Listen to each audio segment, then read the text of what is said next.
So let's begin with observing silence. Close your eyes, take a deep breath, get centered, get grounded. Maybe be guided with light and truth.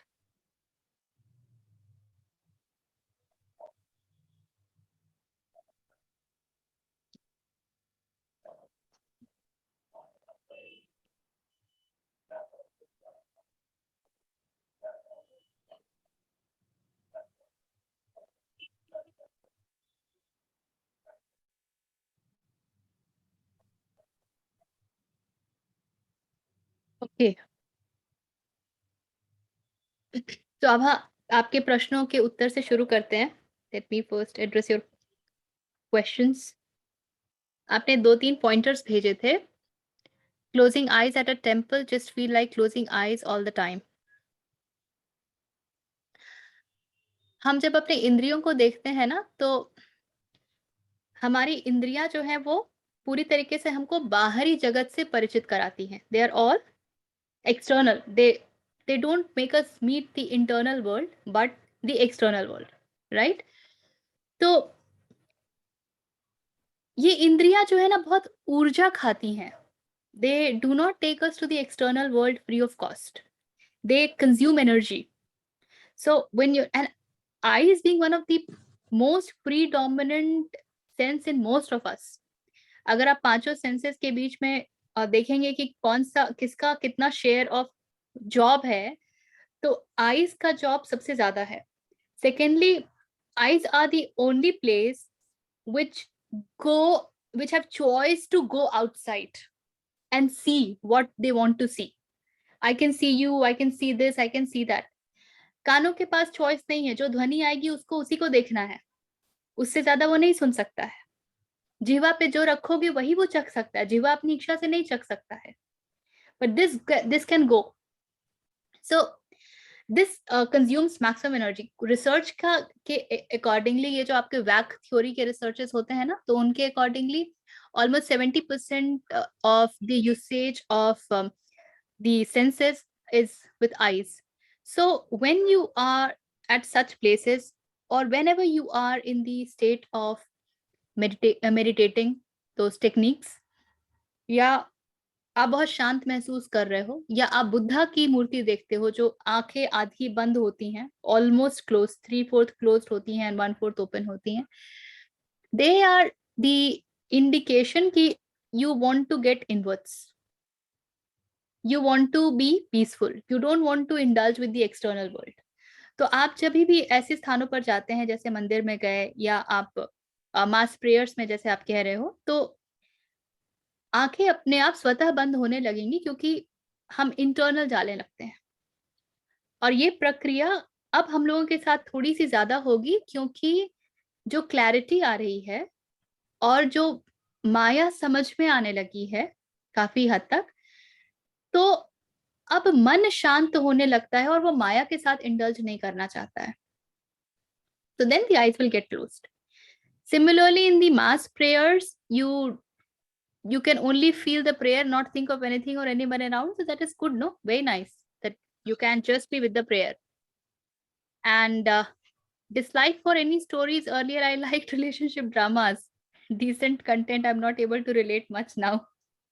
So ये one of the consequence है, side effect है ज्ञान का. जब माया समझ आने लगती है ना, तो हमारा जो संसार में हमारी जो रुचि होती है, all our interest in the world, that starts to diminish, because this who was indulging in all that is changing, is getting transformed.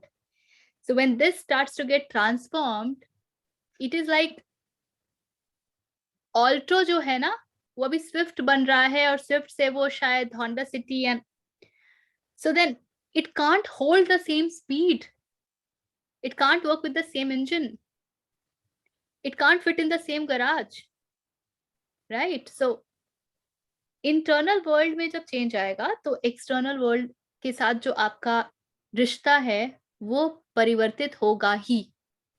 Without doubt. और ये एक साइन है ये जानने का कि भीतर क्या चल रहा है, क्योंकि हम जब बोलते हैं ना जैसी दृष्टि वैसी सृष्टि, तो दृष्टि बदल रही है तो आपकी सृष्टि बदलेगी।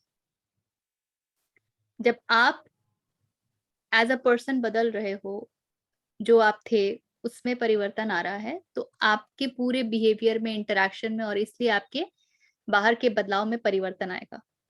इसीलिए अब मैं आप लोगों को चेतावनी दे देती हूँ।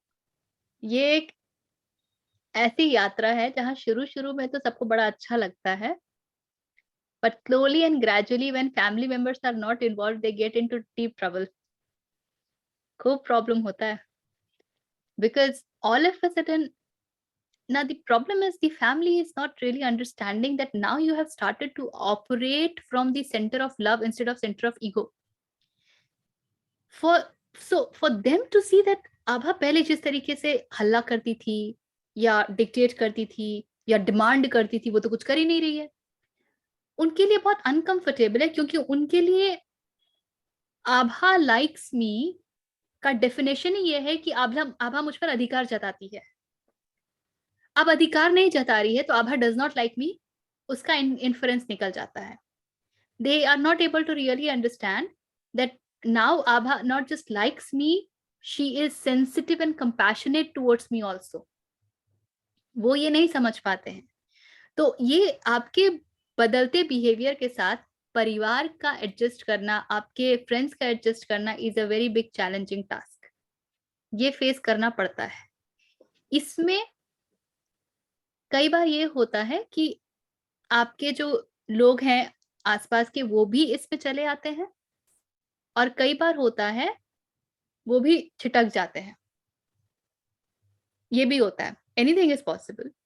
Very less of the times they stay indifferent कि ठीक है तुम जाओ सत्र करो एंड वी आर हैप्पी। ये कम होता है, ये कम होता है। So that's a caution. ठीक है। I'm happy to hear. तो यही है, ये इस मंदिर हम लोग ऑलमोस्ट एवरी वीकेंड जाते हैं। तो I know all the people, the format. कल सैटरडे था तो वहां पे 11 हनुमान चालीसा का वो रखा था अधिष्ठान। तो we were doing it.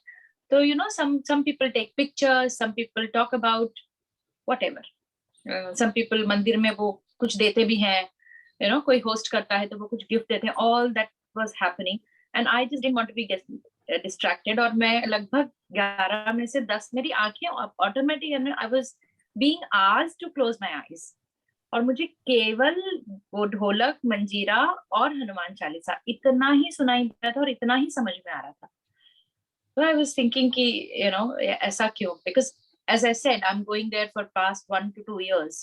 Every weekend हम जाते हैं, but I saw that I wanted to be not watching anything, and yeah, I was kind of, you know, oblivious to the surroundings, जो मुझे अच्छा भी लगा but strange भी लगा at the same time. जाने वाला Same with बदल all this content. Netflix वगैरह में कुछ भी देखो तो I fall asleep. You know, कोई प्लान बनता है चलो बैठते हैं ये देखते हैं आज रात को, like half an hour into it, जो binge watching, खत्म करना क्या हो रहा है next episode, all that is gone, मुझे बोर होता है, like you know, I fall asleep. मुझे कितने वर्ष हो गए मूवी देखे मुझे नहीं मालूम। I have not been to theatre for so many years now, I can't even count. तो होता है। एंड इट्स लाइक मंदिर जाने वाला जब बदल रहा है तो उसके अनुभव तो बदलेंगे ना। The one who was going to the temple is changing, so the experiences have to change. The experiencer is the experience. Remember Krishnamurti.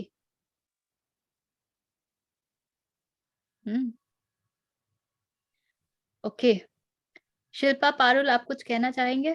Anything to share? Say. Dipali, you want to say something? I will only say that, you know, my awareness and especially understanding of, you know, the things which I have not even discussed here, but क्या होता है जैसे मान लीजिए पहले दिमाग में कुछ सवाल था, अब ये because you know I actually listen to, you know, the recordings throughout the week. It's a 15 minutes करके I just raise it. And then, you know, I suddenly get this answer. अच्छा, इसकी वजह से ऐसा हुआ था, इसकी वजह से वैसा हुआ था. And this is the why it is done something. And it is so spontaneous. जैसे I'll be doing some work and मैं उसके साथ साथ ही मैं सुनती हूँ. So suddenly, I think it says both the ways. When I work, well, my hands are engaged. I think my mind works better. So then, you know, also at the same time I'm listening. So and suddenly I'll इसकी वजह से, you know, this is the reason why. So and what I'll say that, you know, पहले जो misconceptions थे ना वो काफी खत्म हो गए. So that is very good. I think, you know, spirituality में concepts के साथ ना misconception भी बहुत आ जाते हैं. So that is definitely, I mean, I was actually very happy that those have gone away. So that is definitely there. So ये जो ज्ञान है उसमें उतनी गहराई है कि हर बार जब सुनते हैं तो कुछ नया वर्जन समझ में आता है कि ओ इसका ये मीनिंग है, इसका वो meaning. So that's really good. I'm very happy with that. चलिए, तो हमने पिछली बार देखा था 22वां तक, जिसमें हमने बात किया था कि पतंजलि कह रहे हैं कि मृदु, मध्य या अधिक प्रयत्नानुसार योगियों की सिद्धि में भिन्नता दृष्टिगोचर होती है. और हमने बात किया था कौतूहल का, जिज्ञासा का और मुमुक्षुत्व का. और सबसे ज्यादा पतंजलि ने उसके पहले कहा था जो लोग अत्यंत उत्साह से साधना करते हैं वे शीघ्र ही सफल होते हैं. अत्यंत उत्साही कौन है? वो जो मुमुक्षु हैं. और मुमुक्षु होने का अर्थ है कि अपने आप को 0.01% भी नहीं बचाना, पूरा का पूरा झोंक देना. जहां 0.01% भी बचाया ना तो आप मुमुक्षु से जिज्ञासु में अपने आप ही गिर जाओगे. ये एक ऐसा स्थान है जो आपको पूरा पूरा मांगती है. आधा गुधा में काम नहीं चलता है. It's not like lukewarm, it has to be boiling.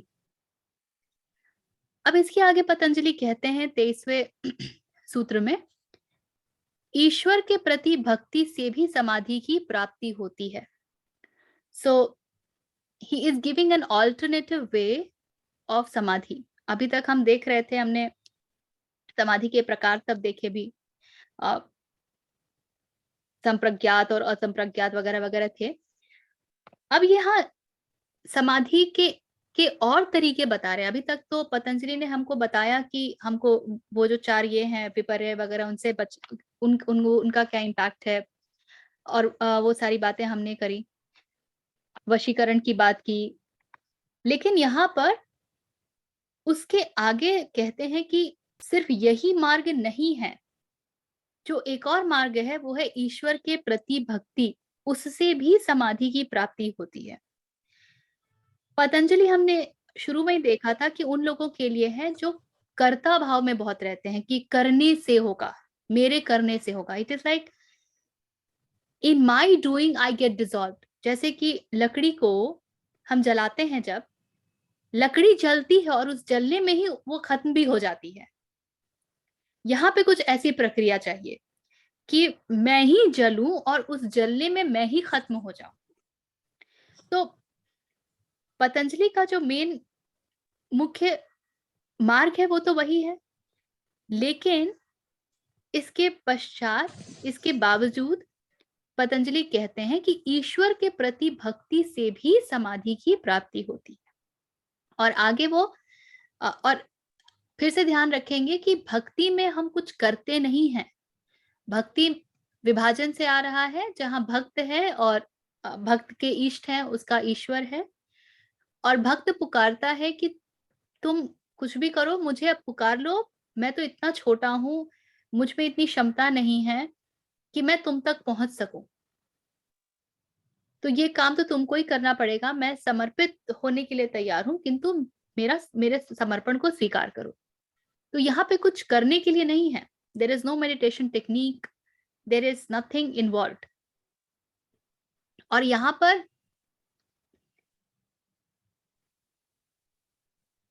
हम अपने भीतर जो हमारी वृत्तियां होती हैं उसकी भी बात नहीं कर रहे.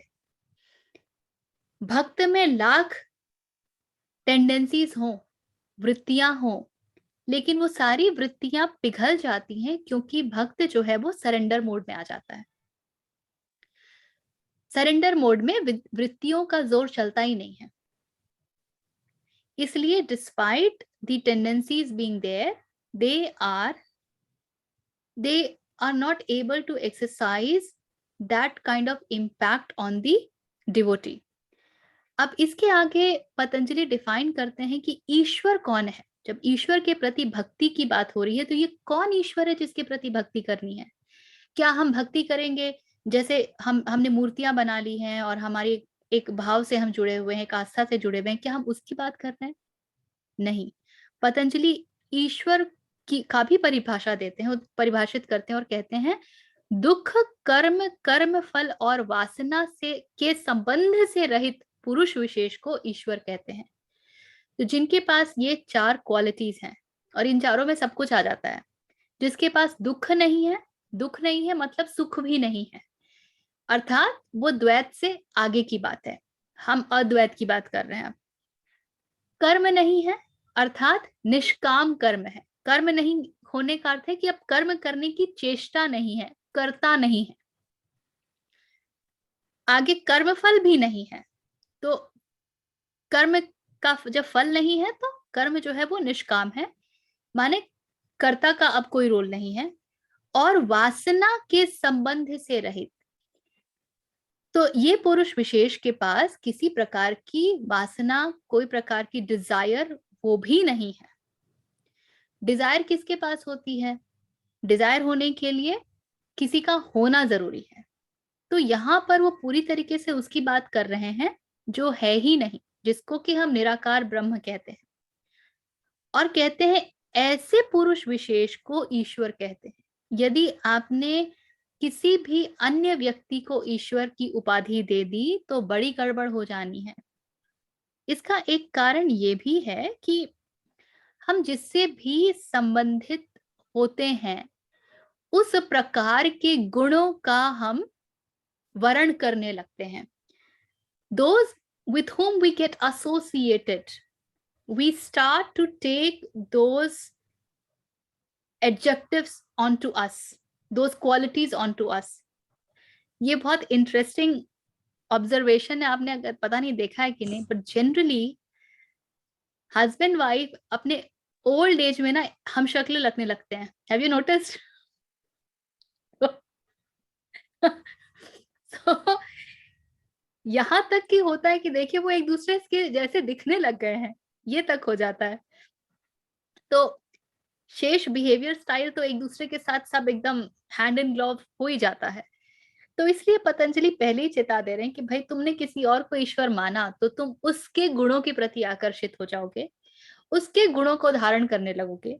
इसलिए ये जान लो कि ईश्वर कौन है जिसके प्रति भक्ति से समाधि प्राप्त हो सकती है। तत्पश्चात 26वें सूत्र में, नहीं 25वें सूत्र में पतंजलि कहते हैं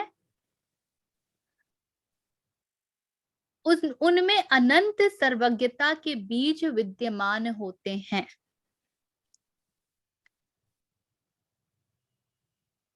अनंत सर्वज्ञता मतलब इनफाइनाइट, सब कुछ। जहां से आप बिगनिंग सोच लो, जहां से अंत सोच लो, उसके पार भी, उधर भी पार इधर भी पार, अनंत है। उसके बीज विद्यमान है। बीज एक्सप्रेस्ड नहीं है, जो भी ज्ञान है वो बीज रूप में विद्यमान है, वो अभी एक्सप्रेस्ड नहीं है। तो बीज रूप में ज्ञान कहाँ पर विद्यमान होता है? बीज रूप में हमने समझा है कि ज्ञान जो है वो पुरुष में विद्यमान होता है, ब्रह्म में विद्यमान होता है, और ब्रह्म का ही जो अभिव्यक्त रूप है जिसको हम प्रकृति के साथ, प्रकृति है वो एक्सप्रेस्ड है। तो वहां बीज नहीं है, अब बीज के आगे की बात हो जाती है। तो पतंजलि एक और हमको क्वालिफिकेशन दे रहे हैं कि वो ईश्वर वही है जिसमें अनंत सर्वज्ञता के बीज विद्यमान है। इसके बाद अब देखिए एक शब्द पकड़ा है पतंजलि ने और उसके इतने सुंदर से सारे गुणों को स्थापित कर दिया है कि आप आइडेंटिफाई कर लें कि भाई किसी गलत को ना पकड़ लेना। उसके आगे कहते हैं सब पूर्वेशाम अपि गुरुः कालेना न पच्छेदात। वे ईश्वर प्राचीन गुरुओं के भी गुरु हैं क्योंकि वे काल से सीमित नहीं हैं। प्राचीन गुरुओं के भी गुरु से क्या अर्थ है? वे ईश्वर प्राचीन गुरुओं के भी गुरु हैं क्योंकि वे काल से सीमित नहीं हैं। तो जो दो बातें यहाँ पर ध्यान देने लायक हैं वो ये है कि पहले तो पतंजलि कह रहे हैं कि वो गुरुओं के भी गुरु हैं, अर्थात हम जिनको गुरु रूप में जानते हैं उन्हें भी इनसे ही दीक्षा मिली है। तो आप इसको अगर रिग्रेस करते जाएंगे तो जब तक आपको किसी गुरु का कोई और गुरु है ऐसा मालूम होगा तो आपको और पीछे जाना पड़ेगा, क्योंकि वो गुरुओं के भी गुरु हैं। तो अच्छा, इनके भी गुरु हैं तो उनके भी गुरु हैं, और आप रिग्रेशन में जाएंगे और आप पहुंचेंगे ब्रह्म के पास। क्योंकि आगे कह रहे हैं पतंजलि, क्योंकि वे काल से सीमित नहीं हैं। हम जिनको भी अन्यथा गुरु रूप में जानते हैं, यदि वो कालातीत को प्राप्त हो चुके हैं, if they have moved to timelessness, if they have moved beyond time, they have gone and got established in Brahma. Otherwise, the ones we know are in time. So the entire indication is towards the Brahma Tattva. तो ईश्वर के प्रति भक्ति से भी समाधि की प्राप्ति होती है। बिवेर की भक्ति किसी साकार की, किसी गुण वाले की, ऐसे किसी की मत कर लेना जिनमें ये सारी बातें ना हो, जिसमें कहीं से भी दुख, कर्म, कर्म फल और वासना हो, या जिसमें अनंत सर्वज्ञता के बीज ना हो, या जिसका अभी और कोई गुरु शेष है। तो ये सब अलग अलग तरीके से बताने का प्रयास है, क्योंकि हमारा मन ऐसा है जो बहुत तर्क देता है, बहुत तार्किक है, और एक को हम ढूंढ लेंगे कि अरे देखो इनमें कहाँ दुख, कर्म, कर्मफल और वासना दिखती है, तो फिर पतंजलि दूसरा रख देंगे कि इस ये देखो ये है क्या, ये देखो ये है क्या। So all in all he is only trying to clarify कि हम ब्रह्म के अलावा और कुछ ना सोचें। फिर पतंजलि कहते हैं प्रणव अर्थात ओंकार उनका वाचक है। तो प्राइमोरियल साउंड का जो फर्स्ट ध्वनि सुनने को हम कहते हैं वो ओंकार है, और इससे ज्यादा मुझे तो इसके बारे में नहीं समझ आया है। लेकिन इसके बाद जो कह रहे हैं पतंजलि वो बहुत रुचिकर है, बहुत मजेदार है। कहते हैं इस ओंकार का जप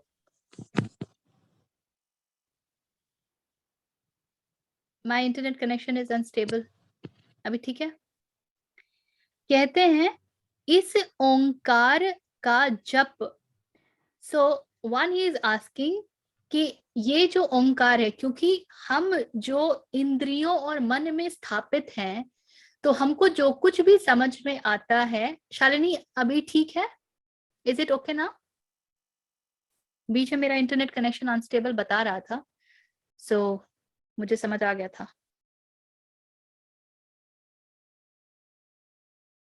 ओके, सो हम जो मन में बैठे हुए हैं और हमारा जो पूरा अनुभव है संसार के साथ, जो पूरा रिश्ता है वो इंद्रियों के माध्यम से ही है, सेंसेस के माध्यम से ही है।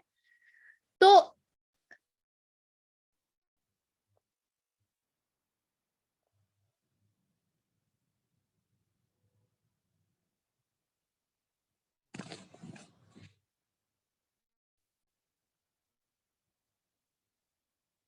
ओके, सो ध्वनि को पकड़ने का उपाय हमें पतंजलि दे रहे हैं, और वो उपाय कौन सी ध्वनि को पकड़ने का है? वो है ओंकार को पकड़ने का। और उसके पश्चात कहते हैं, इस ओंकार का जप और उसके अर्थ का ध्यान करने से समाधि होती है। अर्थात यदि जप एक मैकेनिकल प्रोसेस है, और इसका हमारे रोजमर्रा के जीवन में भी बड़ा महत्व है। जप का क्या अर्थ है? आप एक ही चीज को दोहरा रहे हैं, which is exactly what practice is all about.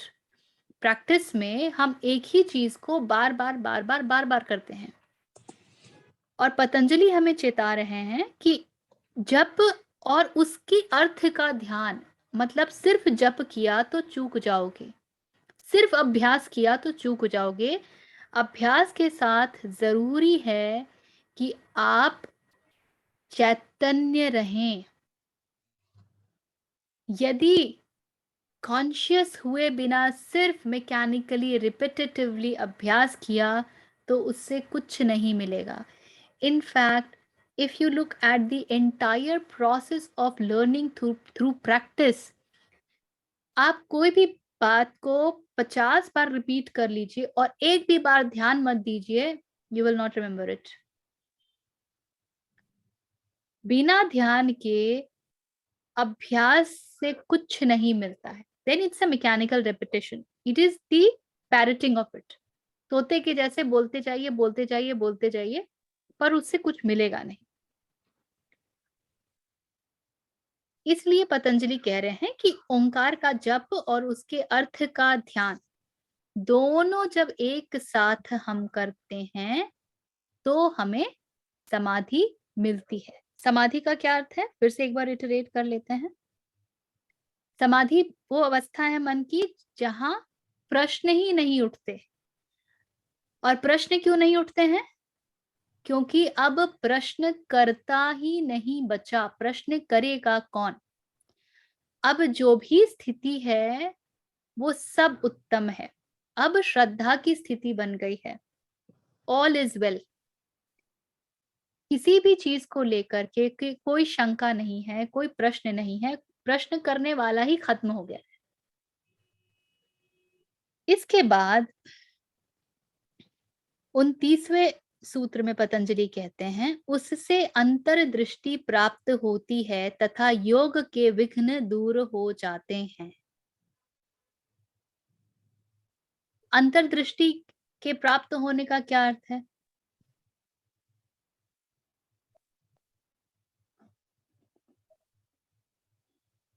अंतर्दृष्टि के प्राप्त होने का अर्थ है तुर्य तक पहुंच जाना, बियॉन्ड तक पहुंच जाना, टाइमलेस तक पहुंच जाना, अनंत तक पहुंच जाना। तो जब चेतना के साथ किया जाता है, ध्यान के साथ किया जाता है, तो उस जप में इतनी शक्ति होती है कि वो आपको पार ले जा सके, मौन तक ले। ये मजेदार बात है, जप जो है वो आपको मौन तक ले जाता है। The act of doing japa with attention takes you towards silence. और उसके साथ में योग के विघ्न दूर हो जाते हैं। योग के विघ्न क्या है? योग में विघ्न क्या बनता है?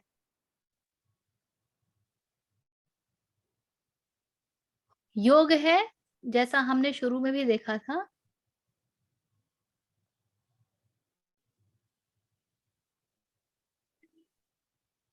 हमारा डिसोल्यूशन हो जाना in the self with small s का सेल्फ में। यस, वृत्ति सीज्ड, एब्सोल्युटली, चित्त वृत्ति निरोध है। Problems related to body and mind, ठीक है। मतलब हम मंडेन लाइफ में देखें तो with whatever is happening around, बच्चे शोर मचा रहे हैं, डिलीवरी ट्रक जा रही है घर के सामने से, despite all that you are still able to stabilise yourself, continue your japa whatever you're doing in a meaningful, aware way, without being agitated about anything, without being very happy कि oh wow, my deliveries have arrived, or without being ये क्या आवाज हो रही है, ये क्या शोर हो रहा है, I'm not able to focus. तो ये सब नहीं हो रहा है. आप you're able to focus and do whatever irrespective of the surroundings is one way of looking at it. मतलब योगा Okay. हम जनरली मंडेन लाइफ में ऐसे ही होता है ना, छोटी छोटी बातों पे we react, we get distracted and we think oh मेरे लिए आइडियल कंडीशन नहीं है, मैं जो भी कर रही हूँ I am getting disrupted by all this. That probably will cease. Correct, absolutely. और जैसा हमने शुरू में भी योग के विषय में देखा है कि योग में हम कह रहे हैं कि वननेस आ जाता है ना, ego dissolves and that only remains.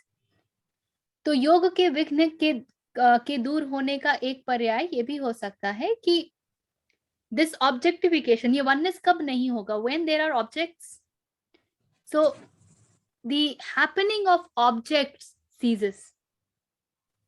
Objects cease to exist for us. That also can be looked at yoga. So whichever way you look at it, it's what you all are saying is also all right. In fact, हम लोगों के लिए वो ज्यादा महत्वपूर्ण है. अब इसके आगे लंबा सा लिस्ट दिया है पतंजलि ने 30वें श्लोक में. वो विघ्न क्या है योग के, अब ये बता रहे हैं. आप देख रहे हो, इट्स पूरा प्रोसेस ऑफ जो चल रहा है ना, टॉप टू बॉटम चल रहा है हायरार्की. सबसे पहले योग क्या है वो बता दिया, फिर चित्त क्या है, वृत्ति क्या, और हम धीरे धीरे नीचे एक्सपैंड कर रहे हैं. So from Brahman we are moving to understand what this entire prakriti is. अब कहते हैं कि विघ्न क्या है. 8 चीजों की सूची है. व्याधि, जड़ता, संशय, प्रमाद, आलस्य, विषय तृष्णा, मिथ्या अनुभव, एकाग्रता का अभाव, अथवा एकाग्रता प्राप्त करके भी उससे पतित होना, अर्थात पुनः चंचल हो जाना. ये सब, ये 10 हो गए. ये सब जो चित्त के विक्षेप हैं वे ही विघ्न हैं. इन सब को यदि जोड़ दिया जाए तो बात छोटी सी ही है कि हम भीतर से कितने हिले हैं और कितने स्व में स्थित हैं. लेकिन हम लोगों को देख करके पतंजलि को लगा कि हम इतने जड़ बुद्धि हैं कि हमको बात सीधे सीधे समझ में तो आती नहीं. आखिर वर्षों से ऋषियों ने कितना कुछ कहा, तो उन्होंने सब चीज को खोल खोल के दे दिया कि अच्छा तुमको इंजन एज अ होल समझ नहीं आता ना, let me open the engine, every part of the engine, and I will tell you कि ये नट बोल्ट है, ये है, ये है. तो वो एक एक बात को अलग अलग करके रख रहे हैं कि चलो तुमको, तुम्हारा मन ऐसा है जो कुछ पकड़ता है कुछ छोड़ता है. So let me give you the entire checklist. तो पहली बात कहते हैं व्याधि. व्याधि क्या है? व्याधि 2 तरीके की है, शरीर की व्याधि है, मन की व्याधि है. व्याधि is anything that disrupts your natural state of being, that is व्याधि. जड़ता क्या है? जड़ता is being fixated in beliefs. जब हम जो मानते हैं और उसमें ही अटक जाते हैं और हम जानने की प्रक्रिया तक नहीं बढ़ पाते हैं, तो हम जड़ता में जीते हैं. जड़ से चेतन होने की प्रक्रिया में तो जो जड़ होता है ना, वो गायब होने लगता है, उसका डिसोल्यूशन होने लगता है. तीसरी बात कहते हैं पतंजलि, संशय. To doubt. To doubt what? हम माया को तो कभी डाउट करते नहीं है, हमको जो दिखता है उसको तो कभी डाउट करते नहीं है. हम ये तो कभी डाउट कर नहीं पाते हैं ना कि ये सब जो हमको दिख रहा है ये हमारे मन का ही प्रक्षेपण है. This is all projection of our mind. ये तो हम कभी कह नहीं पाते. हम डाउट किसको करते हैं? हमारे सारे तर्क कुतर्क कहाँ लगते हैं? जब बात अनंतता की होती है।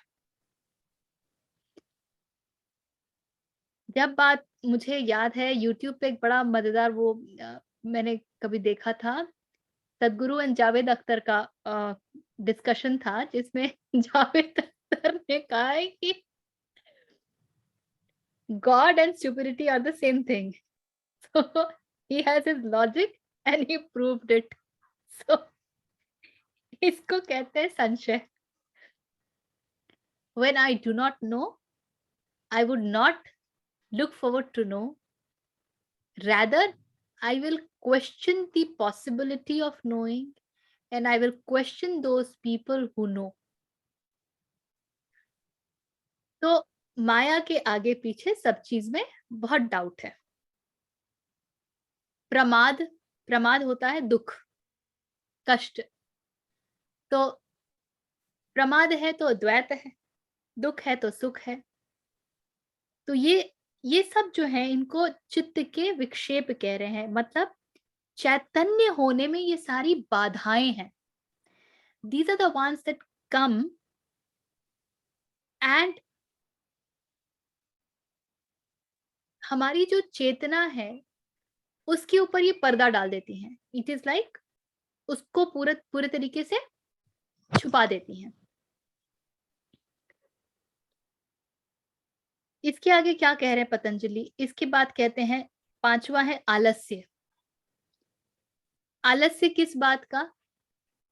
जब हम शरीर में बहुत बैठे होते हैं और हमारा मन भी बिल्कुल आलसी होता है. कबीर कहते हैं ना, कामी क्रोधी लालसी इनसे भक्ति ना होए.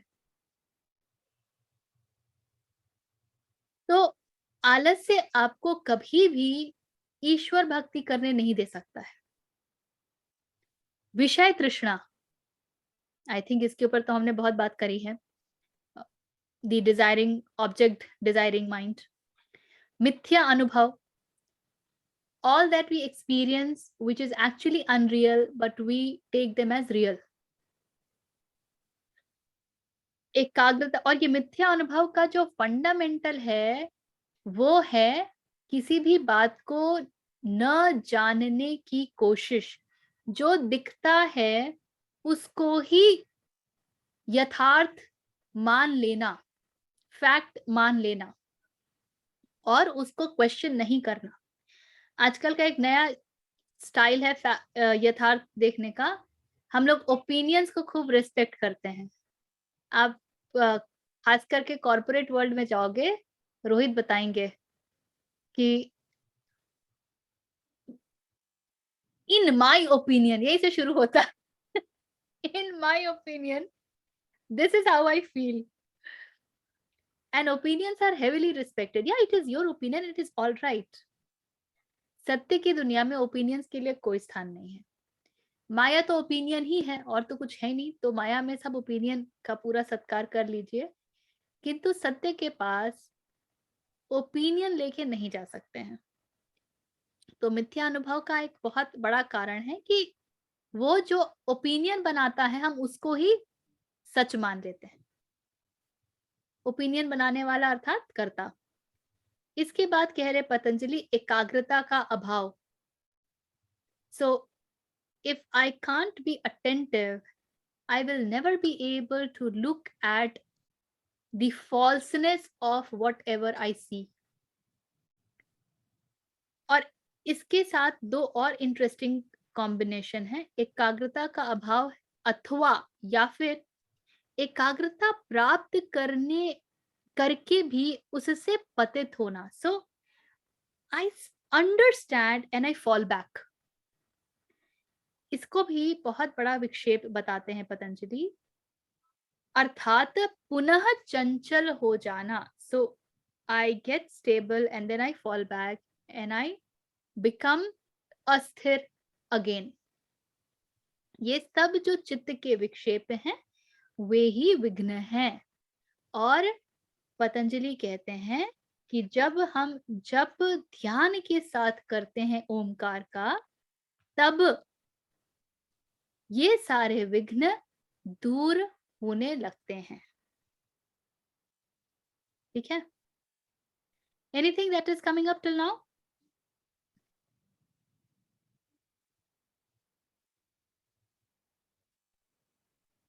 दो चीज, एकाग्रता को प्राप्त करके उससे प्रतीत होना, आई थिंक ये होता है हम सबके साथ.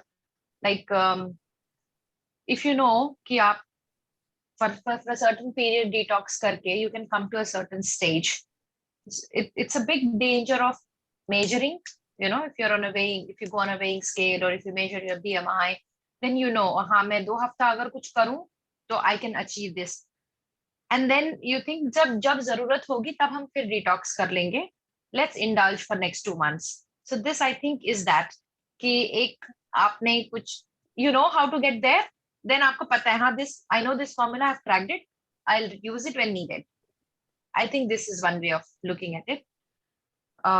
You can elaborate. और दूसरा जो एक मुझे कहना था, हाँ ये जप करना प्रणव का, तो is this literally meaning कि बैठ के ओम का जाप करना है?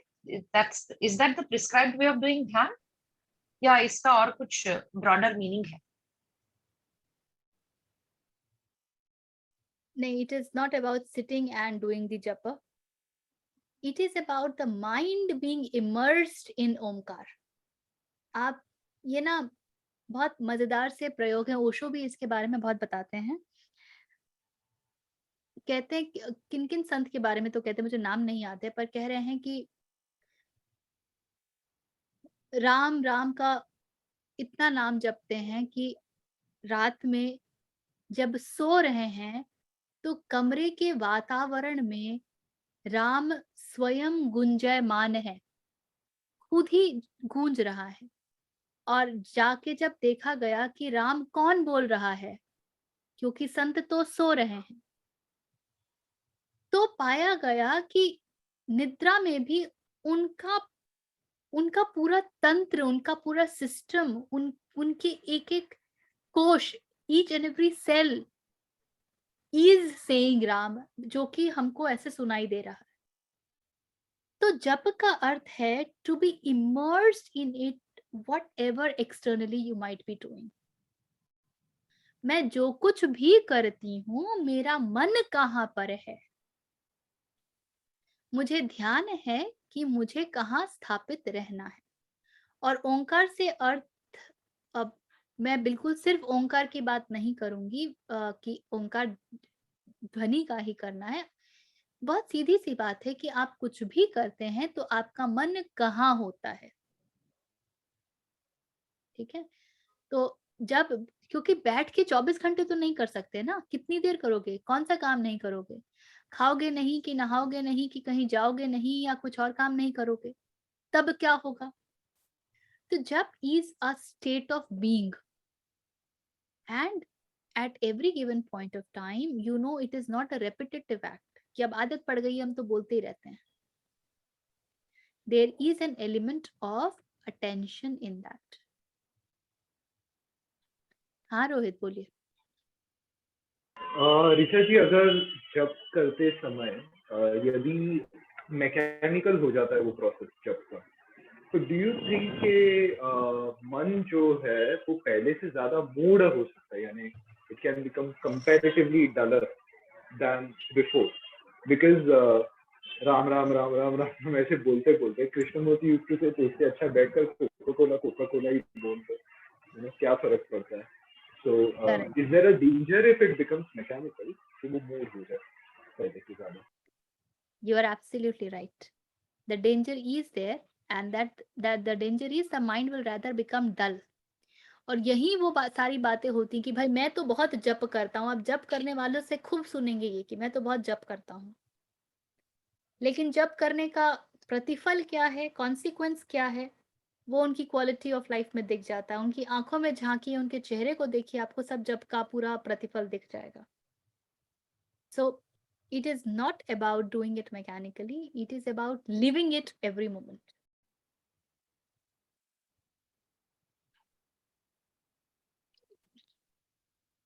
आगे कहते हैं पतंजलि कि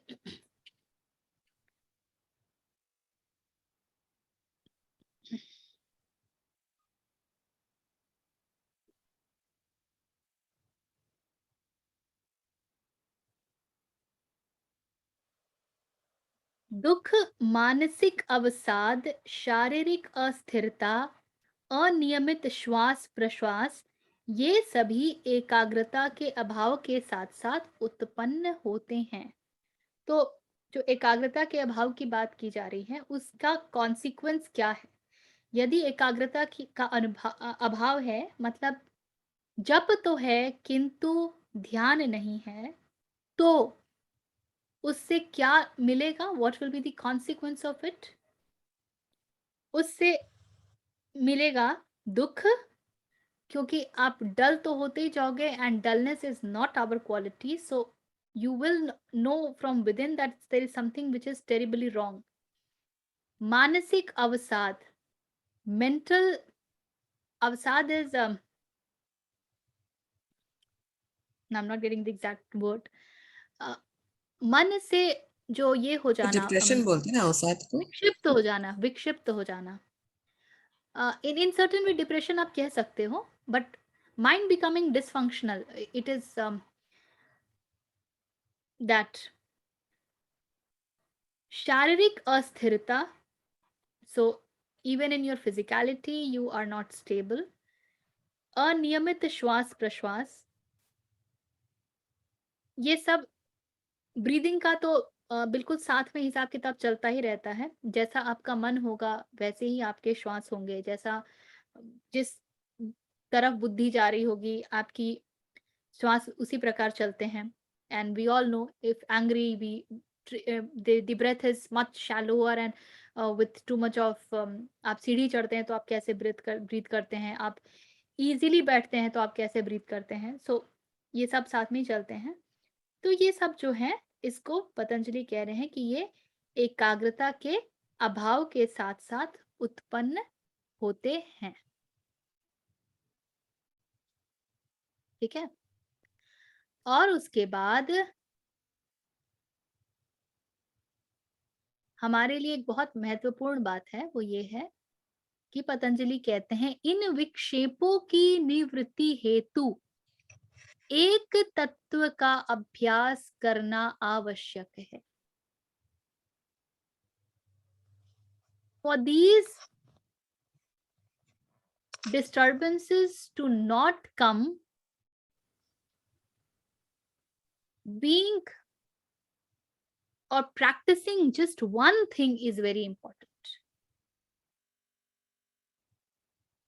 मन जो है वो एक जगह टिकता नहीं है, चंचलता उसमें बिल्कुल घुसी हुई रहती है, और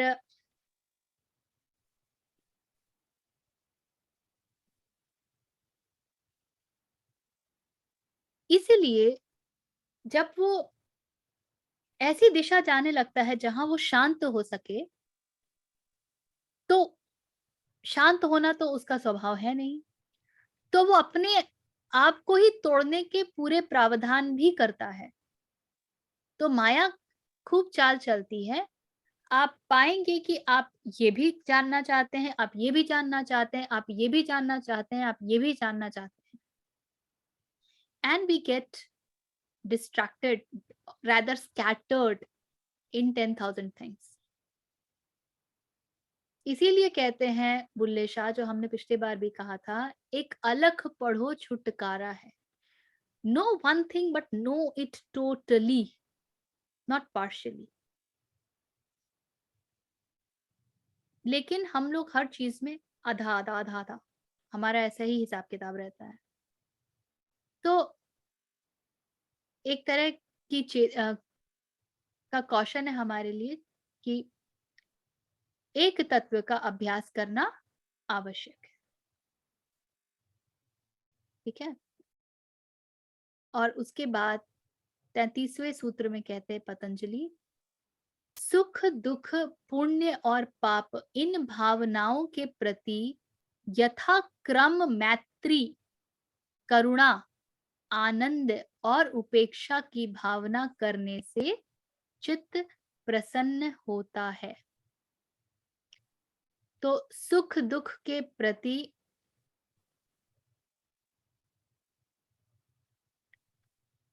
पुण्य पाप के प्रति, अब यहाँ पे डुअलिटी चल रही है।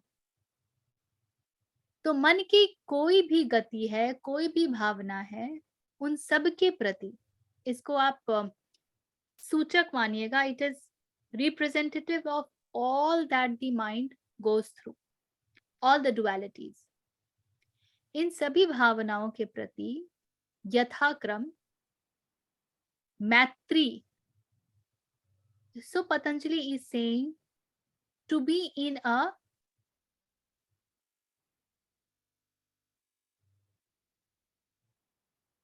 a state of समभाव। मैत्री माने क्या? सुख से भी मैत्री है, दुख से भी मैत्री है, दोनों के प्रति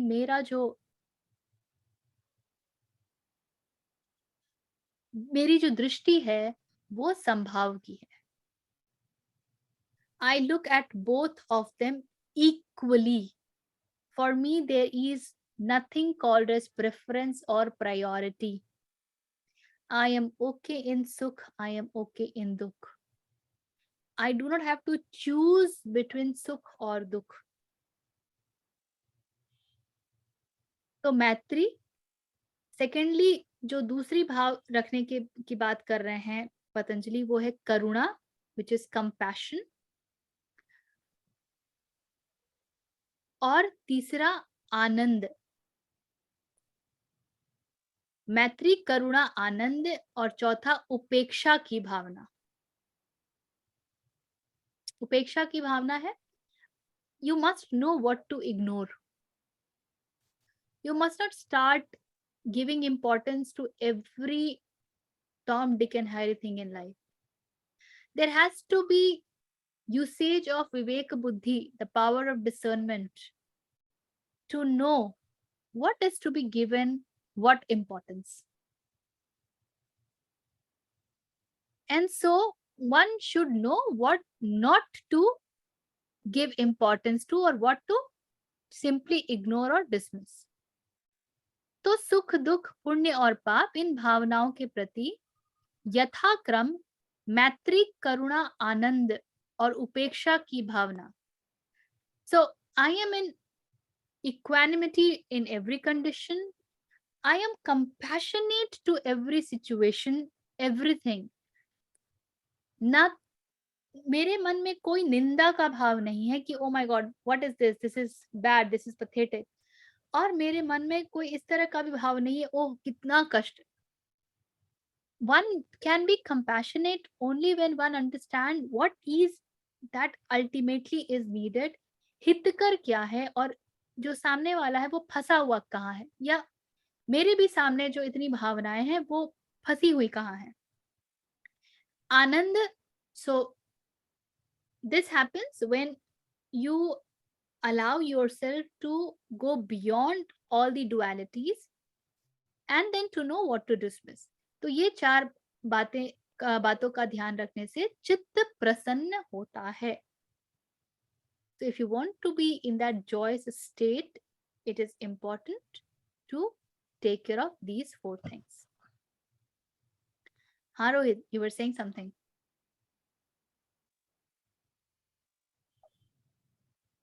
बोलिए. ऋचा जी, इसके पहले आपने एक स्टेटमेंट बोला ना कि किसी भी एक चीज को पूरी तरीके से जानो. आई गेस किसी तो आपने कोई सेंट का नाम लिया शायद उस समय पे, आई डोंट नो, शायद मैंने गलत सुना, but when you are saying कि किसी एक चीज को पूरी तरीके से जानो, क्या ये वर्ल्डली लेवल पे भी एप्लीकेबल है? I mean, are you talking about on a worldly level और इज दिस समथिंग साधना के तौर पर है, स्पिरिचुअल प्रैक्टिस के तौर पर है कि किसी एक चीज को पूरी तरीके से जानो, हम काफी चीजों को थोड़ा थोड़ा जानते हैं ऐसे? पूरी तरीके से जानने को मैं कृष्णमूर्ति की भाषा में बोलूंगी. पहले तो जब आप वर्ल्डली लेवल की बात करते हैं, क्योंकि कृष्णमूर्ति संसार के बारे में ज्यादा बताते हैं, to be able to see false as false, that's the first step, and then the second is to be able to see truth in the false. तो पहले तो ये जान जाओ कि वो माया का ही स्वरूप है, वो प्रकृति है. प्रकृति है तो मरण धर्मा है, so it will die, it has taken birth, it has come into existence, so it has to go, it will change. All that which is changing, if I associate myself with that, all it will give to me is pain. Right now I might be feeling pleasurable, but pain is not far away. And so I know what is this entire game about with whatever is that. And then to be able to appreciate that at the end of the day, this entire cosmos is nothing but the interplay of Brahmarup. And when that happens, then you move into the zone of Leela. तो किसी भी चीज को पूरी तरीके से जानने का अर्थ है कि पहले तो जब मैं उसके माया स्वरूप को समझ जाती हूँ तो वो मेरे ऊपर इन्फ्लुएंस नहीं करता है, मेरे ऊपर वो चढ़ता नहीं है, मुझे किसी तरीके से इम्पैक्ट नहीं करता है। लेकिन फिर मैं उसी को ब्रह्म का स्वरूप भी जान पाती हूँ, क्योंकि ये संसार अंततः है क्या, वो है तो उसका ही स्वरूप। तो यदि मैं किसी एक चीज को कैटेगोरिकली नो बोलती हूँ, then I am not being in Sambhav, then I am into the state of choosing. I choose this, I do not choose this. Now this second state is not for us currently. अभी तो हम जहां पर हैं हमको choose करना ही पड़ेगा, क्योंकि हम संसार में बहुत घुले मिले हैं। जब एक बार वो अलग कर पाओगे, उसके बाद जब आप संसार के पास जाओगे ना, जैसे कि एक मजेदार कहानी है, बुद्ध संसार छोड़ करके जंगलों में गए सत्य की खोज में, और सत्य मिलने के बाद वापस संसार में ही आते हैं, क्योंकि पहले उन्हें जानना था, जान लिया तो अब देना है। तो संसार दोनों स्थानों पर है, बस संसार के साथ आपका जो रिश्ता है ना वो बदल जाता है। The relationship that I have with world, that changes. Initially there is attachment, there is entanglement, there is lot of give and take transactions. So I need to pull myself out of that. And how can I pull myself out of that? When I understand the nature of the world.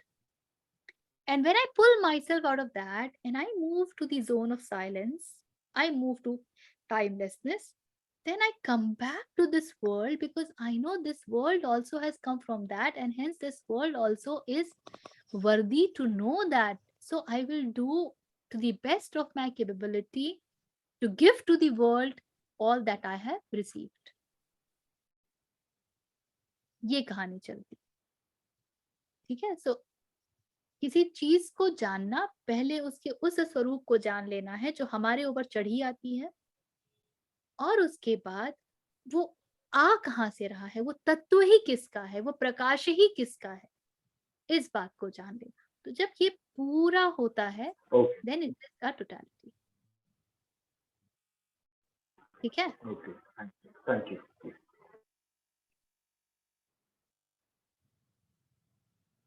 इसके आगे जो है वो मुझे भी देखना है, मैंने देखा नहीं है। अब इसके आगे पतंजलि रेचक और कुंभक के ऊपर पहुंच रहे हैं, तो I think I need to look at it, and hopefully next session में हम लोग, नेक्स्ट सेशन में ये हमारा समाधिपात संपन्न हो जाएगा। I stop here. कुछ भी है जो इससे संबंधित या anything else that anybody wants to discuss, ask, share, please do that.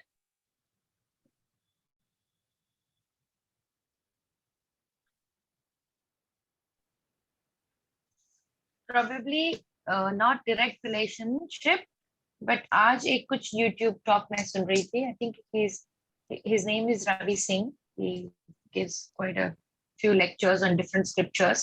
तो आज उनका योग शास्त्र पे था, तो उन्होंने एक बहुत इंटरेस्टिंग एनालॉजी बताया। समुद्र मंथन में जो वासुकी सर्प है जिससे मेरू पर्वत को मंथन किया जाता है, तो he said you can look at it in different ways, which we also know, you know, it's told in a story form, but it has a deeper philosophical and a esoteric meaning to it. तो वो वासुकी सर्प को पतंजलि खुद बताते हैं कि वो खुद ही है। जैसे हमने देखा ना, Patanjali is half snake and half human body. और दूसरा उसका सिमिलैरिटी बताया था मन से। तो basically you churning your own मन, और उससे जो भी निकल रहा है, पहले उसमें से काम को, मतलब सॉरी, अर्थ, और had some note somewhere.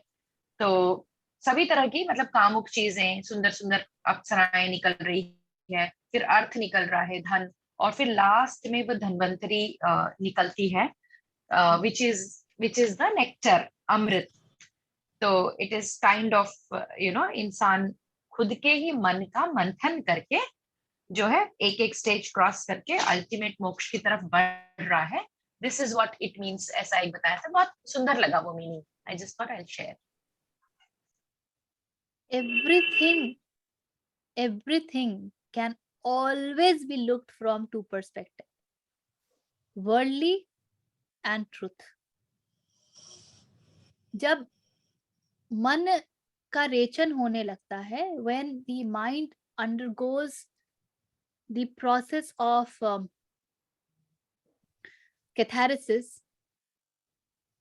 then it start to move towards purity, and then the layers start to unveil. And हाँ पारुल, बिल्कुल. And that's where the meaning of everything changes. पुराणों में जितनी कहानियां हैं, I refuse to say that they are not stories of truth. पर वो इतनी डिकोडेड फॉर्मेट में है कि यदि आप उन कथाओं को सिर्फ कहानियों से रूप पढ़ लेंगे तो आप बहुत उथले रह जाएंगे. Then we would only have looked at the surface meaning, जो ऊपर दिख रहा है. जैसे कि समुद्र है, ऊपर से कैसा दिखता है, बहुत बोरिंग. मोती तो नीचे जाने से ही मिलेगा, लेयर्स निकालने से ही मिलेगा. But the mind has to be such that doesn't get attached, that doesn't get stuck onto the layers. कि नहीं जी ऐसा ही है. The mind has to be such which is beyond jadata, which is flexible, which is very liquid, which is willing to move beyond and see what the reality is. तो आप किसी भी चीज को ना आभा हमेशा ही इन दो प्रकाश में देख सकते हैं. हाँ,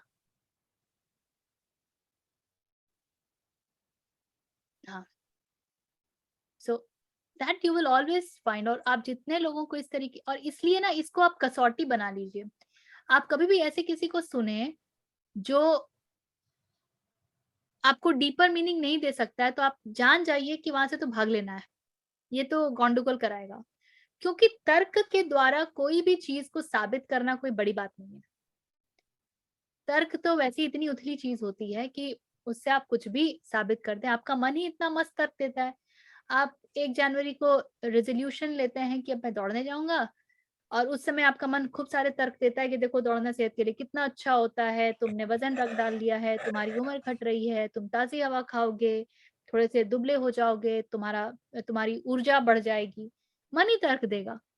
और 4 दिन आप दौड़ जाइए तो उसके बाद आपको यही मन तर्क देगा कि कितना कष्ट है, सुबह उठना पड़ता है, नींद त्यागना पड़ता है, ऐसा कौन सा तीर मार लोगे, ऐसी कौन सी ऊर्जा की कमी हो गई है. तर्क तो किसी भी रूप में चलता है. इसलिए तर्क को बहुत महत्व मत दीजिएगा. तर्क का महत्व बस इतना है कि वो यदि वितर्क है, the one that takes towards truth, then it is very valuable. हम लोगों के लिए महत्वपूर्ण है बिकॉज विवेक बुद्धि तर्क के ऊपर चलती है. विवेक बुद्धि होती है तार्किक. लेकिन ये तर्क हम क्यों और कहाँ और कैसे कर रहे हैं, और हम किसके तर्कों को सुन रहे हैं. हाँ पारुल बोलिए.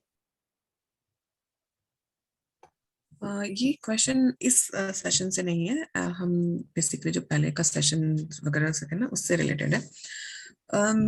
ये हम लोग जो कहते हैं ना कि आइडेंटिटी,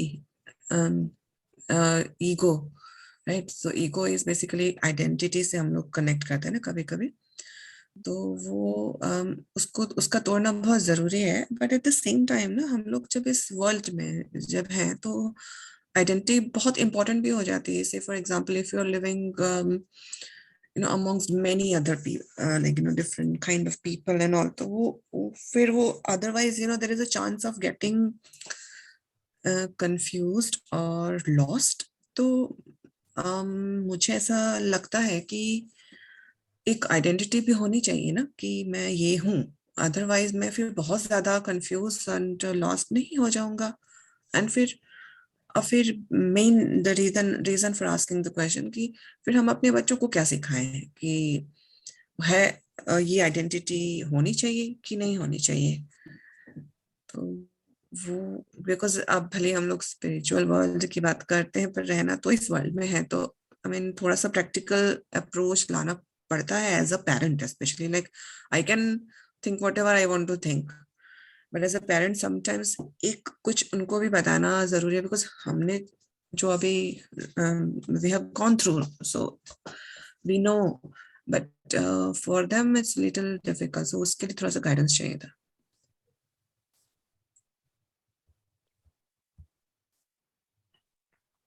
ये बात आप मैं उतना ही थोड़ा कर सा पाओगे. ट्राई करूं जो हमने सेशन में समझा उसके बेसिस पे बोलना. I'd like to be fixed. मतलब मैं गो अहेड. ठीक. The way I understood was identity तो होगी. We live in this world, so like your job title, your status, whatever identity होगी, will also educate your kids to be a doctor or engineer, और उससे आपका काम चलता है. But when the journey that we spoke about was from reaction to response, spontaneity in taking the right decision, right steps with complete control, और वहां आपकी identity बीच में नहीं आनी चाहिए. So when you are responding to anything, good, bad, whatever situation, तब आप अगर आप अपनी आइडेंटिटी में बहुत डीप रूटेड हो जाओगे तो you will react using those identities कि मैं माँ हूँ, मैं बॉस हूँ, मुझसे ऐसे कैसे बोल दिया. And that's where your identity can create a clash. So external life के लिए एक आइडेंटिटी टाइटल लेके जी रहे हैं, because that is how people would know you. आपका ब्रेड एंड बटर और सब चीज उससे चलता है, तो that will be there. But वो आपके बिहेवियर में, कंडक्ट में बीच में नहीं आना चाहिए. रीजन मैं एक्चुअली एक सवाल पूछा ना, वो ये भी है कि मूलाधार चक्र जो है ना वो आपके आइडेंटिटी और उससे बहुत स्ट्रांग है. राइट. सो आई मीन मुझे पता नहीं है, ये मैंने मेरा जो भी अंडरस्टैंडिंग है उसके हिसाब से, एंड उसका स्ट्रांग होना जो है ना somewhere I feel is very important. तो like it's good, it's very nice to have like very higher chakras and activated and all, but without that तो मुझे थोड़ा सा उस है कि मेरा फाउंडेशन मेरा भी और लाइक हमारे बच्चों का भी होना तो चाहिए ना. तो हम एकदम ऐसे बिना आइडेंटिटी के उनके कैसे छोड़ दें. Muladhara is not about identity. Muladhara is about being grounded. Muladhara is about being centered. Muladhara is not at all about identity. दूसरी बात, आप अपने बच्चों को वही सिखा पाओगे जो आप हो. जो आप नहीं हो वो नहीं सिखा पाओगे.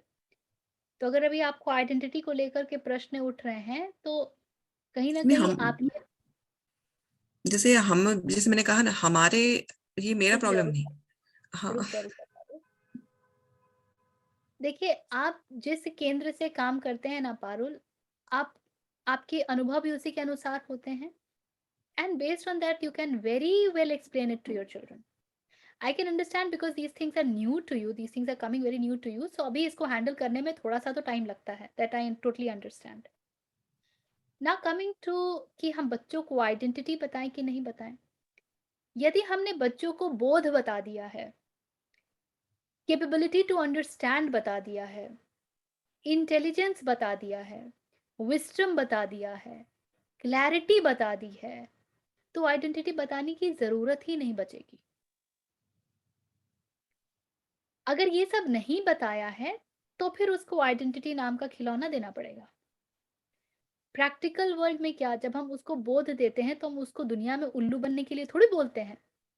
जब हम बोध देते हैं तो हम उसको बोलते हैं मन को जानो, और वहां जब तुम जाओगे तो वहां 1000 मन काम कर रहे होंगे जिसके साथ तुम डील करोगे। अगर मन को नहीं जानोगे तो फिर यही लोग उल्लू बनाते हैं और तुम बनोगे। बिग बाजार एक एडवर्टाइजमेंट देगा कि इसके साथ ये फ्री, तो वो फ्री वाला आकर्षक है, इसलिए जो नहीं चाहिए वो भी खरीद के आओगे। उसको पता है कि तुमको कैसे मैनिपुलेट करना है। अभी मैं पढ़ रही थी, आइकिया का फ्लोर डिजाइन ऐसा है कि लोग 70% एक्स्ट्रा परचेज करते हैं। वहां जो खरीदना है ये सोचने के, ये जो खरीदना है जो सोच के जाते हैं, उससे दे purchase almost 70% more. Why? Because the entire store design is such that one, it is painful to come back. It is only one way around. तो अगर आपको वही चीज चाहिए तो आपको दोबारा घूम के आना पड़ेगा। And it's a big store. तो people feel कि अरे अब ये वापस कौन आएगा, और ये, and then the entire space utilization is such that they know what you will get attracted to, how to keep things, where to keep things, सिर्फ फ्लोर डिजाइनिंग की वजह से। तो अगर आपने अपने बच्चे को मन जानना सिखा दिया है ना, मैं भी गई थी मार्केट में अपनी डॉटर के साथ, वहां पे मुझे चाय छन्नी चाहिए थी। मैंने पूछा चाय छन्नी है तो दिखाया, तो मैंने कहा नहीं मुझे डबल छन्नी वाला चाहिए। तो वो तो नहीं है मैडम। कहा ठीक है। Then I started to go और मैडम वो सेल लगा है उधर, बहुत अच्छे रेट में ना चादर तकिया वगैरह फर्निशिंग्स हैं।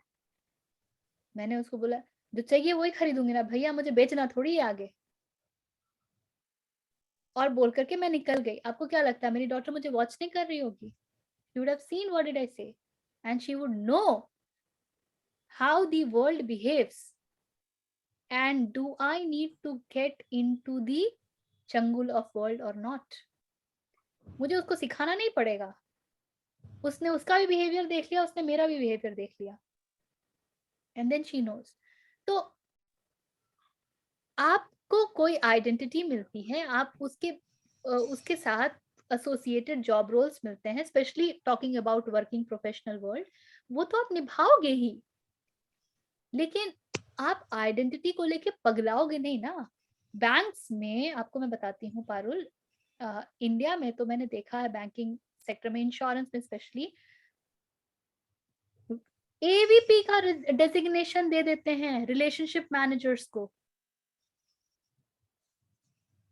वो एवीपी कैसे हो जाता है भैया, assistant vice president?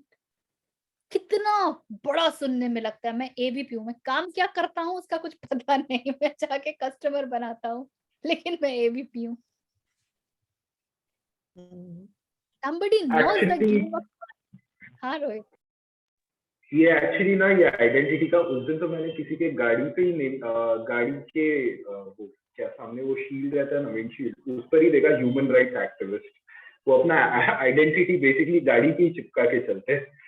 Human rights activist कौन सा बड़ा, मैं सोच रहा था ह्यूमन राइट्स एक्टिविस्ट कौन सा इमरजेंसी वाला काम करते हैं ये लोग, जो गाड़ी पर ही उसको नेम प्लेट लगा के चलना पड़ रहा है, यू नो। सो या लॉयर्स होते हैं या रिपोर्टर्स होते हैं, प्रेस लगा के चलते, that is also an identity which they always carry with themselves basically. तो आप अगर मन बता पाओगे, अगर आप विस्डम बता पाओगे, अगर आप क्लैरिटी बता पाओगे, तो आइडेंटिटी का गेम अपने आप बच्चों के आगे खुल जाता है। वो आइडेंटिटी के कारण गलत निर्णय नहीं लेंगे। They will not take wrong decisions because of the identity stuff. ठीक है? तो इतनी चिंता मत करिए। नहीं, चिंता वाली बात नहीं। बेसिकली क्या था कि आजकल क्या है ना कि बिकॉज हम लोग बहुत मल्टीकल्चर एंड वो सब रहता है ना, काफी एक्सपोजर हमारा रहता है। तो जैसे मैं खुद काफी अलग अलग उसमें पले बड़े हैं, तो एक at one point this is like my personal struggle से ही आया था ये पॉइंट सो ऐसा लगता है ना, अरे यार क्या है. सो लेकिन बट लकीली हमारे पेरेंट्स ऐसे थे कि दे यूज्ड टू टेल कि हाँ हम यहाँ से हैं, लेकिन हम, लेकिन दिस इज मेरे जो आइडेंटिटी का जो मीनिंग था ये था कि my roots, where are my roots. So like so I have to like at least ensure कि they know कि उनके roots and all that so वो आइडेंटिटी गलत है क्या? लाइक अभी हम लोग आई थिंक अलग अलग तरह की आइडेंटिटी में थोड़ा सा. हमारी जो आइडेंटिटी है ना, that is not really an identity. हम जिस रूट्स की बात करते हैं ना, हम जब भारत की बात करते हैं ना, तो भारत क्या है? कोई नक्शा थोड़ी है. देखिए नक्शा तो कितना बदला है ना. पहले क्या नक्शा हुआ करता था, आज क्या नक्शा है. तो क्या भारत नक्शा है? तो it is not about that. It is about the quality. It is about the way of living. It is about the thought process. It is about your own evolution. It is about your own journey. So it's like If you culture and all that also becomes your identity ना, कि भाई मैं फलाना ठिकाना, जैसे for example ऐसे कहें कि मैं पंजाबी हूँ, तो वो एक आइडेंटिटी बन गई. तो क्या वो गलत है? क्योंकि वो एग्जैक्टली वो जो रूट है वो दैट उससे मैं मूलाधार इसलिए मैं कह रही थी कि वो रूट हो गया ना, कि मैं मेरा रूट कहाँ, तो मैं कहूँगी मेरा रूट पंजाब में. सो लाइक तो वो एक तरह से ना मूलाधार के लिए है, अच्छा है ना वो पॉइंट. तो वो देखिए फिर क्या मैं वो गलत कर रही हूँ या सही कर रही हूँ? मेरे को पारुल, ये एक था. मैं पंजाबी हूँ ये बोलने से पहले आपको ये पता होना चाहिए कि पंजाबी माने क्या. ठीक है, पंजाबी माने क्या जब नहीं पता है तो फिर ये बहुत ही, it's a very superficial thing. हाँ ठीक है, I am from Punjab, how does that matter? मुझ में क्या है ऐसा जो पंजाब का दिखता है? It's the essence that is important, right? वही मैंने कहा, पंजाब माने क्या. Yeah, वही essence का यू है. Should be able to get into that essence. और जब वो एसेंस आ जाएगा ना, देन वो कैटेगरीज अपने आप खत्म हो जाती हैं. So ठीक it's है, good to have the essence, no? But it's good to have that essence की तो हम बात करते हैं ना. What else do we talk of? हम एसेंस की तो बात करते हैं ना. एसेंस माने क्या? स्पिरिट, जो that which reigns in the center, that from which you come. What else is the essence?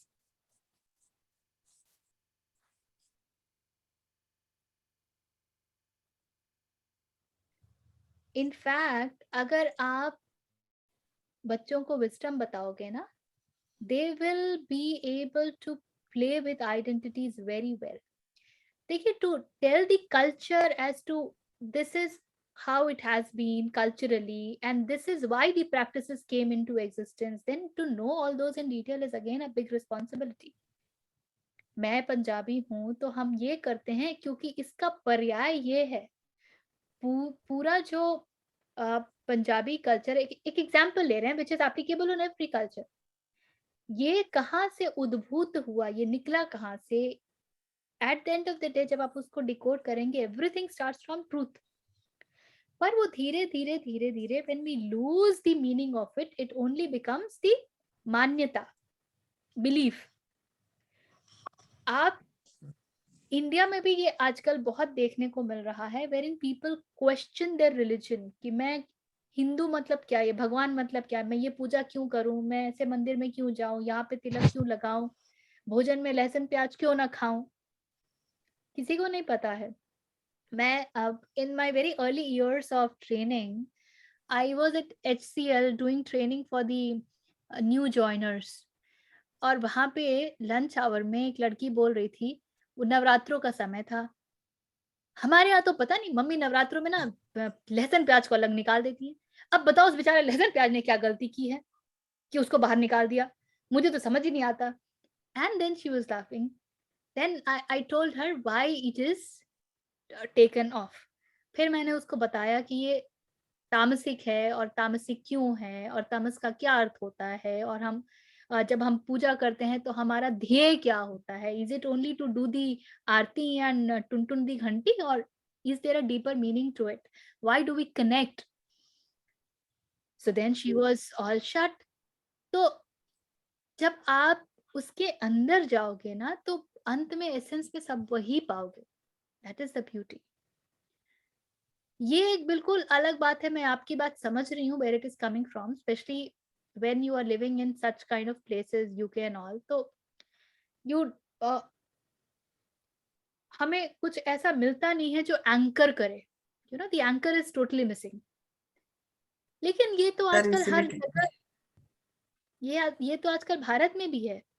ये जो स्थिति अभी है, अच्छे अच्छे बच्चे, they are not willing to participate in any of the so called religious activities, क्योंकि हमारी religious activities है, उसमें religion का कुछ है ही नहीं ना.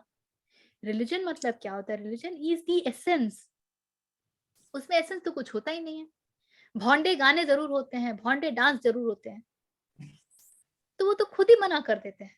यहाँ भी रह के मना कर देते हैं. उसमें पार्टिसिपेट कौन करता है? पार्टिसिपेट करते हैं वो देखो गुंडे वाले लोग, वो सारे लड़के रोड के जिनके पास कोई काम नहीं होता है और उनको बड़ा बड़ा आप वो दे दो. देखो यहाँ पे ना जो होता है, इवन शिवरात्रि के समय, या जो आपका अभी ये होगा आता है, अरे हरिद्वार जाते हैं जल ढारने, क्या बोलते हैं यार, मैं तो सब भूल जाती हूँ.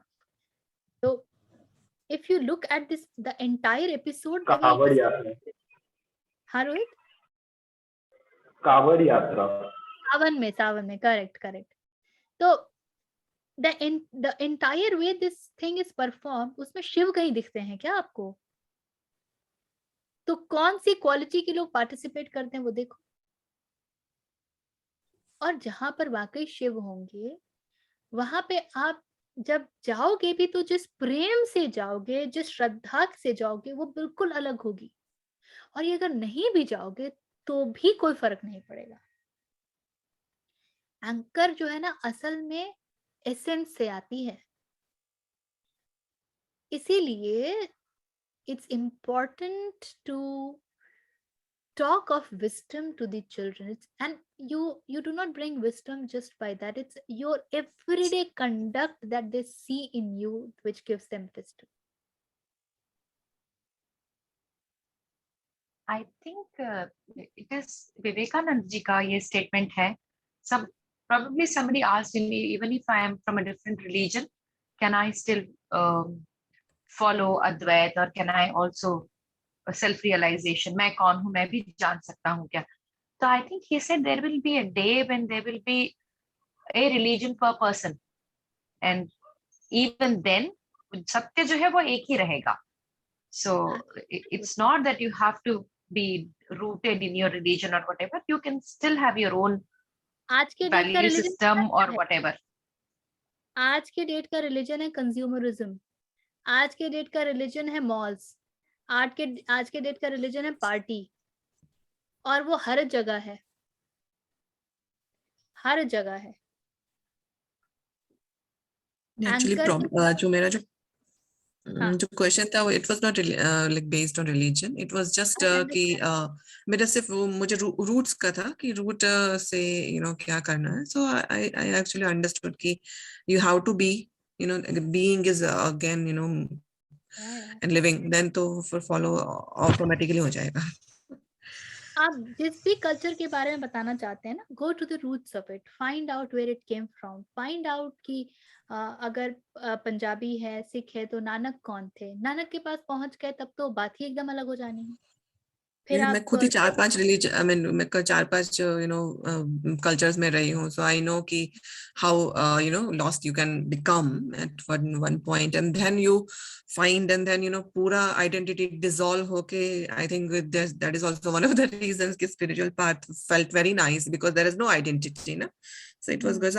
नाउ आई अगेन फील कि कहीं वो, I think when होता ना mistake कहे या I don't know, that pain, I don't want to, children to just go through, and they actually it is quite painful because मैंने झेला है. So I mean you don't want children to go unnecessary, already stress है, pandemic and God knows what.